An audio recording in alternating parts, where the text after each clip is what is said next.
राधे राधे, जय श्रीमन नारायण, हरे कृष्णा। कैसे हैं आप लोग? आशा करती हूँ कि श्री हरि की कृपा आप सभी पर बनी रहे, आप सभी स्वस्थ हो और अच्छे हो। इसी कामना के साथ आज हम सुनेंगे सत्य कितना महंगा है। तो चलिए कहानी को शुरू करते हैं।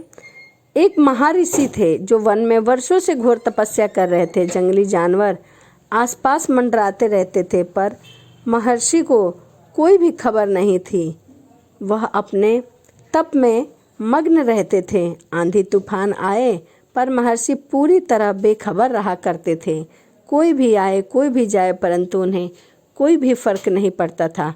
स्वर्ग से अप्सराएं उतर आईं उस महान तपस्वी की तपस्या भंग करने के लिए। पर मजाल है जो महर्षि का ध्यान भटके। लेकिन जब एक राजा अपना लाव लश्कर लिए जंगल में शिकार के लिए आए और उन्होंने एक हिरन को मार गिराया, और हिरन की दर्द भरी कहार जब महर्षि के कानों तक गई, तब उनकी तपस्या भंग हो गई और उन्होंने क्रोध में जो जोर से ललकार भरी, कौन है वो दुस्साहसी जिसने मेरी वर्षों की तपस्या भंग की? उसने इस निरीह पशु का ही नहीं, मेरी तपस्या का भी आखेट किया है। कहीं यह तपस्वी कोई श्राप न दे दे। इस डर से राजा सामने आए और महर्षि के चरणों में पड़ के क्षमा मांगने लगे। हे ऋषिवर, मुझे पता नहीं था कि आप यहाँ पर तप कर रहे हैं, अन्यथा मैं यहाँ कभी नहीं आता। महर्षि गुस्से में चिल्लाए और बोले, मेरी तपस्या तुमने भंग कर दी है और मैं वर्षों से यही तपस्या कर रहा था और तूने मुझे एक पल में भंग कर दिया। मुझे मेरा तप लौटा, अन्यथा मेरे क्रोध का भागी तू ही बनेगा। मैं तुझे श्राप दे दूंगा। राजा ने घबराकर तड़प कर कहा, नहीं महर्षि, जो चाहे वह दंड दे दो, परंतु श्राप ना दो। मेरी प्रजा नष्ट हो जाएगी। बदले में मेरा सब कुछ ले लो, मेरा राजपाट, मेरी धन संपत्ति, मेरा वैभव, सब कुछ ले लो। महर्षि ने राजा की कमजोरी का नब्ज पकड़ लिया। क्या है तेरा वैभव, पुण्य, धर्म? मैं आज तक धर्म का अटल रहा हूँ। देव, धर्म का अटल रह सकेगा तू? ईश्वर की मुझ पर कृपा है तो दे अपना राजपाट, अपना कोष, अपना वैभव, सब कुछ मुझे दे दे इसी क्षण। अपने वचन से फिरेगा तो नहीं? और राजा ने श्रीमुख से जो वचन निकला वह हमेशा के लिए एक किंवदंती कहावत बन गई। चंद्र टरे सूर्य टरे, टरे जगत व्यवहार, यह दृढ़ हरिश्चंद्र को टरे न सत्य विचार। यह राजा थे अयोध्या के राजा श्री वशिष्ठ के शिष्य, सच्चे प्रजापालक, सत्य और सत्यवादी के प्रतीक राजा हरिश्चंद्र।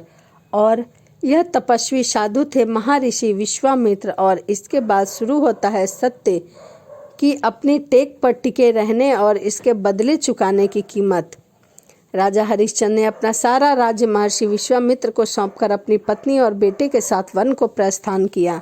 किंतु महामुनि विश्वामित्र का दंड इतना सरल कैसे हो सकता है? उन्होंने प्रस्थान करते समय राजा हरिश्चंद्र को टोका कि तुमने अपना राज्य तो मुझे दे दिया, परंतु उस राज्य के बदले दिया जो मैंने तपस्या करने के लिए छोड़ा था, वह मेरी तपस्या भंग करने का दंड तो अभी बाकी है, लेकिन अपना सारा राजपाट तो मैंने आपको दे दिया है। ऐसा हरिश्चंद्र ने कहा। कैसे धर्मात्मा हो तुम हरिश्चंद्र?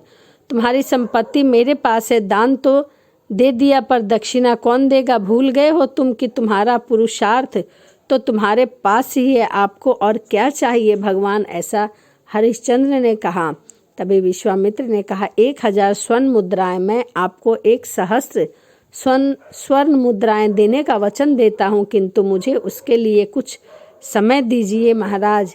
महाराज ने कहा कि ठीक है, 1 मास का मैं तुम्हें समय देता हूँ वचन का पालन करने को। राजा हरिश्चंद्र अपनी पत्नी महारानी शब्या और बेटे रोहिताश्व समेत धर्म नगरी काशी चले गए। कई दिनों तक इधर उधर भटकने के बाद भी जब 1000 स्वर्ण मुद्राएं चुकाने के वचन को पूरा करने का कोई उपाय न सूझा, तो उन्होंने अपने आप को बेचने का निर्णय लिया और भरे बाजार में अपनी बोली लगा दी। सुनो सुनो हे धर्म नगरी काशी के वासियों, मुझे 1000 स्वर्ण मुद्राओं की आवश्यकता है। आन पड़ी है, इसीलिए मैं अपने को बेच रहा हूँ। जो चाहे मुझे खरीद सकता है, मुझे अपना दास बना सकता है और मुझे कुछ भी करवा सकता है। सिर्फ 1000 स्वर्ण मुद्राएं।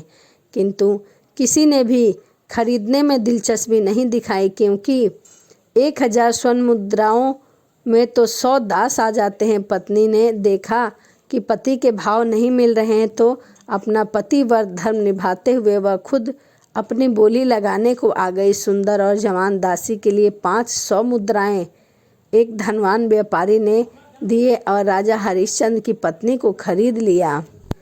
बच्चे के साथ जाने की जिद की। पहले तो व्यापारी ने साफ मना कर दिया, पर राजा हरिश्चंद्र ने जब कहा कि यह भी आपकी सेवा पूरी तन मन से करेगा तो स्वर्ण 100 मुद्राएं और देकर वह व्यापारी उनके बेटे को भी अपने साथ ले गया। राजा ने दिहाड़ी पर खेती और मजदूरी के तमाम यत्न कर डाले, पर कुछ भी राशि न जुटा पाया। वह राशि जुटाने में असमर्थ रहा। आज 1 मास बीतने का आखिरी दिन था और राजा हरिश्चंद्र चिल्ला चिल्ला कर रो रहे थे, विलाप कर रहे थे। महर्षि विश्वामित्र उनके पास आ पहुँचे तो राजा हरिश्चंद्र, धर्म के रास्ते पर चलकर तूने क्या कमाया? अब भी वक्त है, सूर्य अस्त होने में से तू हार मान ले।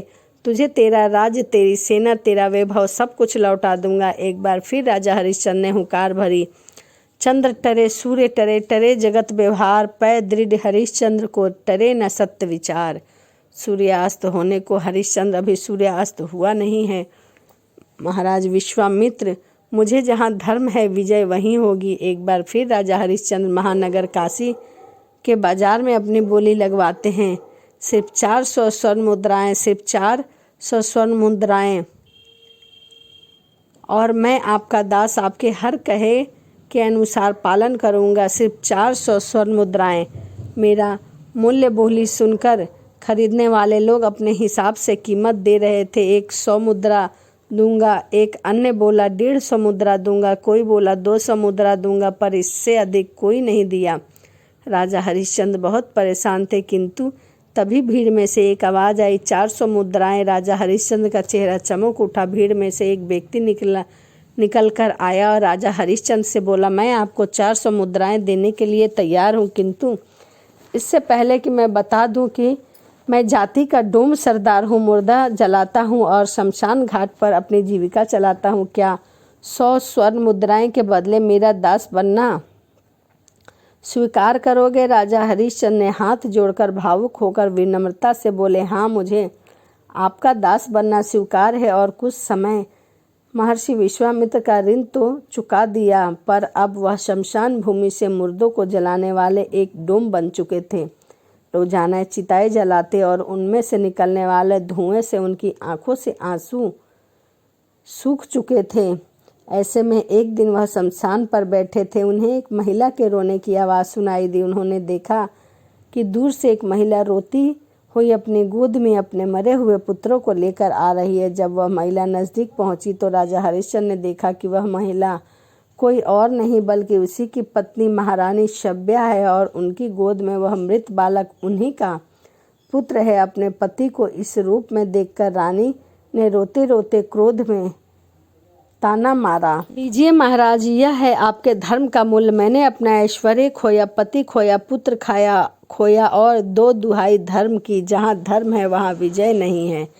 टूट चुके हैं। राजा हरिश्चंद्र ने अपने पुत्र को उठाया, उसका मुख चूमते हुए फिर उसे चिता पर लेटा दिया। फिर जलती हुई मशाल लेकर अपनी पत्नी के पास वापस आकर बोले, कर दो देवी, ताकि मैं आपके पुत्र की चिता को आग दे सकूं। बिना कर के मैं कोई भी काम नहीं करता। रानी के आश्चर्य का ठिकाना न रहा। वह रोते रोते बोली, महाराज, यह आपका भी पुत्र है।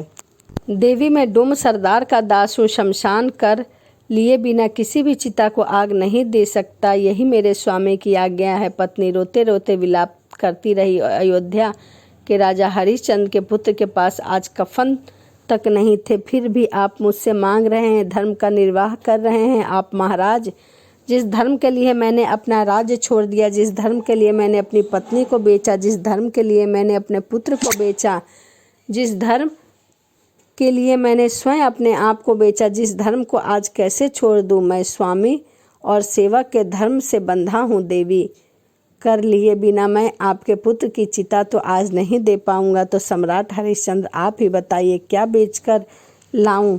शमशान कर जो दे सकती हूँ। अपने वस्त्र का आधा हिस्सा कर के रूप में दे दिया। अपनी पत्नी को धर्म के नाम पर नंगा करना चाहते हो तो यह लो। ऐसा कहकर रानी ने अपनी साड़ी फाड़नी शुरू कर दी। महर्षि विश्वामित्र वहाँ प्रकट हुए और चिल्लाकर रानी को ऐसा करने से रोका। और राजा हरिश्चंद्र ने कहा, धन्य है तू हरिश्चंद्र, धन्य है तेरा कुल, धन्य है तेरे गुरु, धन्य है धर्म के पथ पर चलने की तेरी प्रतिज्ञा।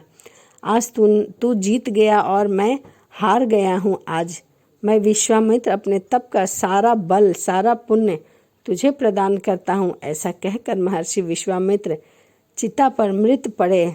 उसके पुत्र के सिर पर हाथ फेरते हैं और कहते हैं, उठो रोहितास उठो। और कुछ ही पलों में वह बालक उठकर खड़ा हो जाता है। राजा हरिश्चंद्र ने महर्षि विश्वामित्र की परीक्षा में जो कुछ भी गंवाया था उन्हें वह सब कुछ वापस मिल गया। राजपाट, सेना, कोष, पत्नी और पुत्र। इसीलिए कहते हैं कि धर्म की डगर बहुत कठिन होती है। जिन्हें हम दुख और संघर्ष समझते हैं वो ईश्वर द्वारा ली गई हमारी परीक्षा हो सकती है। धैर्य के साथ धर्म मार्ग पर टिके रहने से हम जीवन सफल कर सकते हैं। हर बार की तरह इस बार भी मैंने आपके लिए एक अच्छा सा कहानी लेके आई। यदि आपको वीडियो अच्छी लगी हो तो प्लीज़ चैनल को सब्सक्राइब, लाइक, कमेंट, शेयर ज़रूर करिए। तो चलिए इसी के साथ वीडियो को समाप्त करते हैं और मिलते हैं अगली वीडियो में। राधे राधे, जय श्रीमन नारायण, हरे कृष्णा।